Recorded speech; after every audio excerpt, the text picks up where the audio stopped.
got an axe sheath making project here. I'm going to make an axe sheath in pattern after a old axe sheath that my father made some 50 years ago. There it is. There's the loop on the back. There's how it's sewn together in the back. And I will make a pattern from scratch to fit this this axe right here.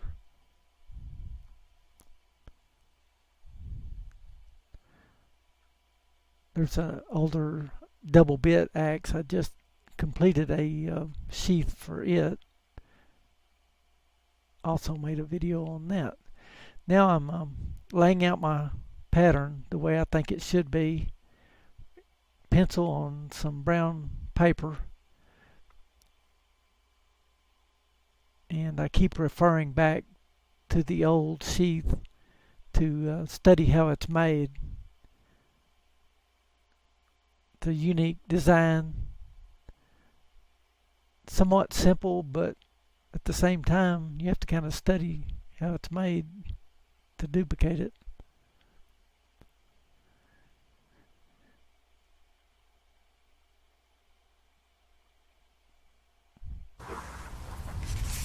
Right here I am cutting out my paper pattern.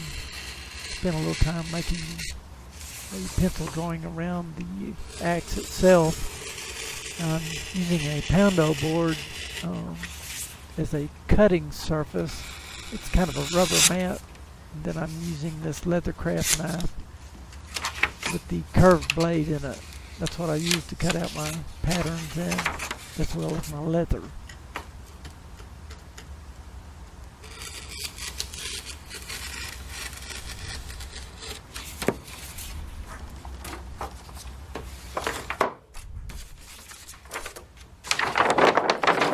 There's the rubber mat right there.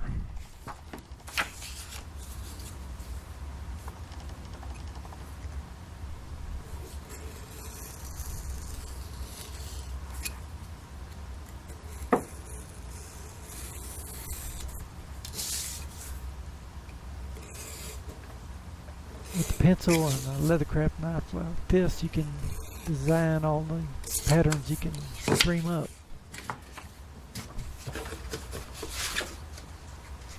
Now I've got the back piece with the flap, the front piece, and a belt loop piece, and my spacer that I made out of thick leather. Well, you'll see that in a moment. Well, anyway, that's the tools and pencils and stuff. Now I've got my patterns nested on top of this English tan bridle leather. It's around 6 or 7 ounces, I believe, in thickness. It just seemed like a good firm leather for a axe sheath like this. Now you can see where I've cut out the pieces using that little leathercraft knife with that little hook blade, or the curved blade. There's a lot of cutting power in the blade when it has a curve like that, and those are fairly sharp and easy to sharpen.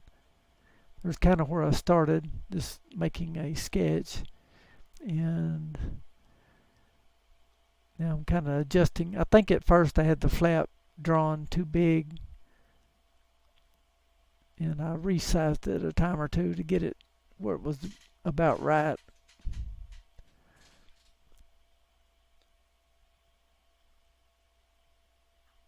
There I'm figuring out my spacer.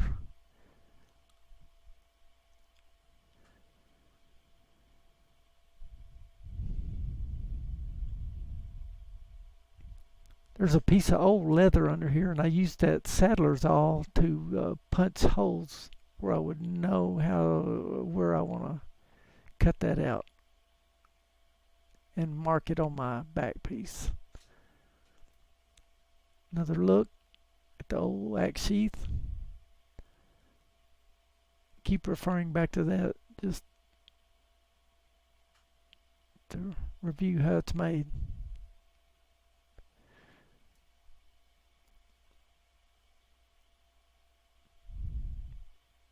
kind of going back over some things I've already shown, but I think that's kind of good actually.